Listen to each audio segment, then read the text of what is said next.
सासू माँ की नई सहेली। प्रिया किचन में चाय बना रही होती है और सुमन ड्राइंग रूम में बैठकर मजे से टीवी देख रही होती है। तभी दरवाजे की घंटी बजती है। प्रिया, जरा देखना तो कौन आया है। देखती हूँ मम्मी जी।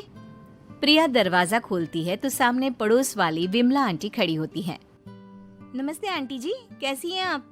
मैं तो बिल्कुल ठीक हूँ बेटा, पर तेरी सास को क्या हुआ है? आजकल कहीं दिखती ही नहीं है। जब देखो तब टीवी के आगे जमी रहती है। अंदर तो आइए आंटी। अरे ओ दीपक की अम्मा, कहाँ हो? अरे बिमला, आओ आओ, क्या बात है, बड़े दिन बाद याद आई तुम्हें मेरी। मैं तो हमेशा ही तुम्हें याद करती हूँ, पर तुम ही गायब रहती हो और आजकल तो बाहर भी नहीं आती जाती। तबीयत तो ठीक है ना तुम्हारी? अरे तबीयत को क्या होना है, इस उम्र में तो कुछ ना कुछ लगा ही रहता है।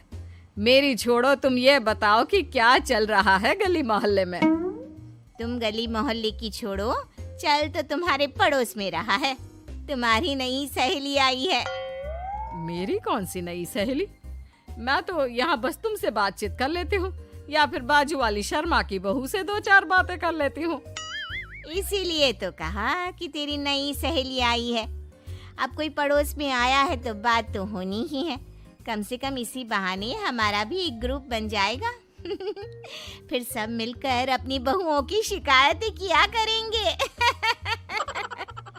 दोनों हंसने लगते हैं। तभी प्रिया चाय लेकर आती है और सामने टेबल पर रख देती है। दोनों चाय पीती हैं और बातें करते हैं। चलो मैं चलती हूँ, अब कल मिलते हैं। राम राम। अगले दिन प्रिया किचन में कुछ काम कर रही होती है और सुमन आराम से सोफे पर बैठकर मटर छिल रही होती है। तभी डोरबेल बजती है।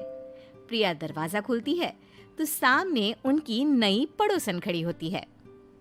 जी, आप कौन? मैंने पहचाना नहीं। नमस्ते बेटा, मैं शारदा, आपके बगल वाले घर में अभी 2-4 दिन पहले ही शिफ्ट हुए हैं। ओह अच्छा अच्छा अच्छा, नमस्ते आंटी, अंदर आइए ना आप। देखिए तो मम्मी जी, आज कौन आया है। इतना कहकर प्रिया किचन में चाय बनाने चली जाती है। नई पड़ोसन को घर पे देखकर सुमन थोड़ा हैरान हो जाती है। नमस्ते बहन जी, मैं शारदा, आपकी नई पड़ोसन। अच्छा अच्छा, आप हैं हमारी नई पड़ोसन। आइए आइए, और बताइए कैसी हैं आप? जी बिल्कुल ठीक हूँ। वो दरअसल घर पर छोटी सी पूजा रखवाई थी, बस उसी का प्रसाद देने चली आई।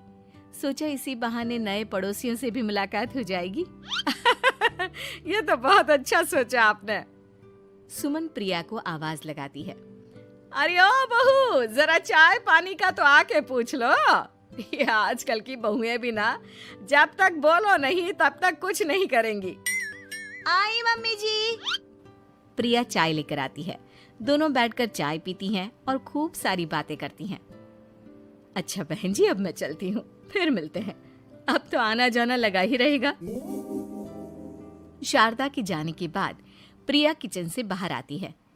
क्या बात है मम्मी जी, आप दोनों को देखकर तो लगा ही नहीं कि पहली बार मिल रही हो। आप दोनों तो बिल्कुल बिछड़ी हुई सहेलियों की तरह बातें कर रही थी।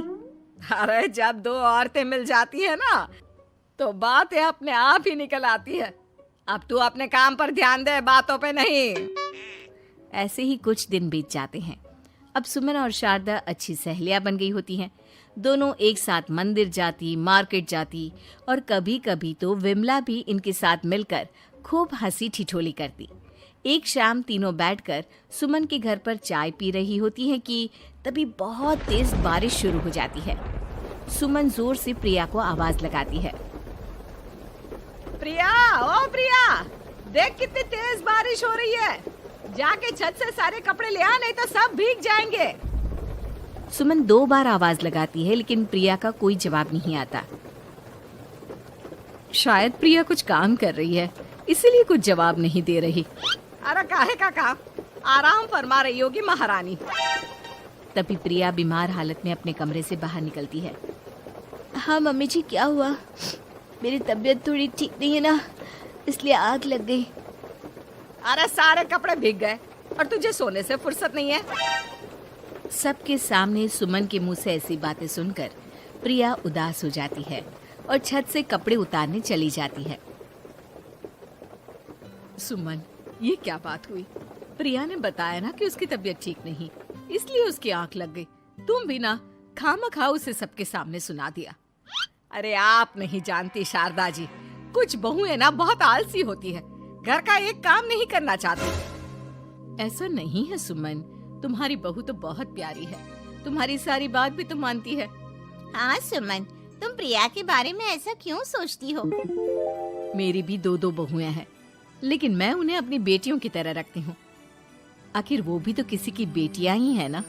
और अगर तुम ऐसा ही व्यवहार करोगी तो एक दिन प्रिया भी तुम्हारे साथ ऐसा ही बर्ताव करेगी। शारदा और विमला की बातें सुनकर सुमन की तो बोलती बंद हो जाती है। वहीं प्रिया भी बाहर से सारी बातें सुन रही होती है।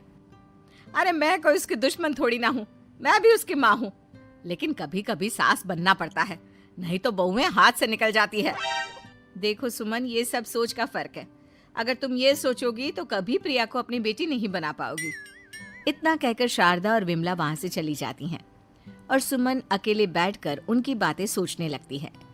अगले दिन प्रिया और दीपक अपने कमरे में बैठकर बात कर रहे होते हैं और सुमन उनके कमरे के बाहर कुछ काम कर रही होती है और उन दोनों की बातें सुन लेती है।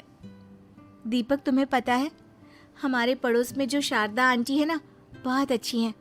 अच्छा, ऐसा क्या हो गया जो तुम्हें वो इतनी अच्छी लगने लग गई? कुछ खास नहीं, बस कल जब मम्मी जी मुझे सबके सामने सुना रही थी तो शारदा आंटी ने मेरा साथ दिया। मैं तो सच में हैरान ही रह गई थी जब उन्होंने मम्मी जी को मुझसे ऐसा बर्ताव करने के लिए मना किया। अच्छा, फिर क्या हुआ? होना क्या था, शारदा आंटी तो मम्मी जी को समझा ही रही थी कि बहू को भी बेटी की तरह ही रखना चाहिए, लेकिन मम्मी जी तो मम्मी जी है ना, उन्हें तो मुझ में हमेशा कमी ही दिखती है। काश मुझे भी शारदा आंटी जैसी सास मिली होती जो मुझे भी अपनी बेटी जैसी समझती।